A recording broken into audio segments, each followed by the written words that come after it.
Have you ever gotten into the car to go somewhere and reflected on what you actually did while you were driving? Maybe you listened to music, put on a podcast, or sat in silence listening to your own thoughts. Have you ever imagined how you got from one place to another? Imagine how it would feel if you were intoxicated. As a senior in high school, I had the most amazing opportunity to participate in a program called Every 15 Minutes, which would raise awareness to graduating senior classes across the country about the dangers of drinking and driving. In this 2-day program, only a few students were selected out of the senior class. The senior class student body would vote for seniors who would be prime representatives for the program. I, along with 24 others, were selected for the program. On the first day, we put on Grim Reaper robes, wore skeleton-like face paint, and walked around campus. We couldn't talk to anybody, only other fellow dead students or teachers. We were laughed at, stared at.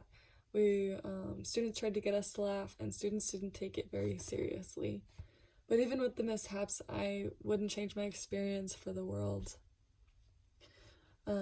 At the end of the first day, everybody left school, and we were able to take off our makeup and our robes, and we headed back to the hotel for some icebreaker games, some dinner, and a presentation which would be led by a student's sister who had died in a drunk driving accident in August of 2006. Her name was Samantha Semmern. She was hit by a drunk driver going 60 miles an hour in a 40-mile-an-hour zone.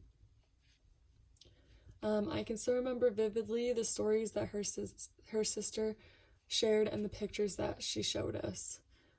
I can feel the pain still to this day of how she spoke about her sister and how loving and kind her sister would have been as a person if she was still here.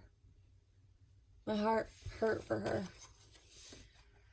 On the last day, we were able to perform a skit about drunk driving, and we were able to see and talk to our families and friends again.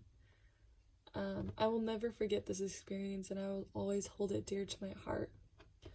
It really changed my perspective and taught me how important life really is, not only mine, but for others around me as well.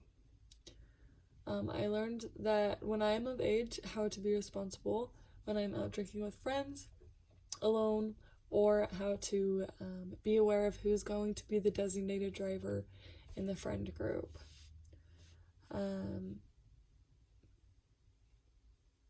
Now, with that background, let me just tell you a few risks you take if you drink and drive. One of them is the legal consequences.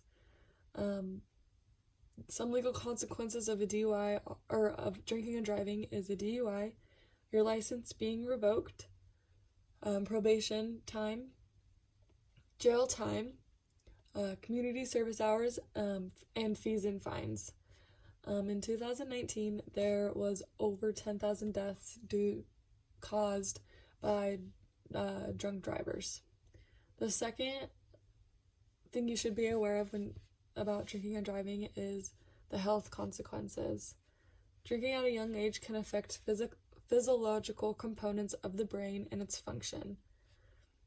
It affects the importance of organization, planning, and effective impulse. The hippocampus is a part of the brain that stores memory, and this was shown to be significantly smaller in teens who drink rather than overage or non-drinkers. The third thing that you should think about is the long-term consequences.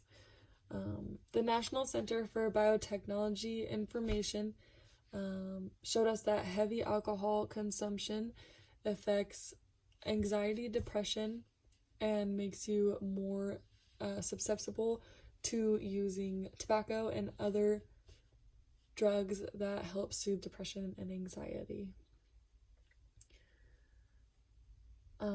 In conclusion, I hope drunk driving can be very dangerous, not only to you, but to your communities as well. With my experience, I hope I was able to convince you of the seriousness and importance this topic is and the lack of attention that it gets. Take a vow today to avoid drinking and driving as much as possible to save your communities. Thank you.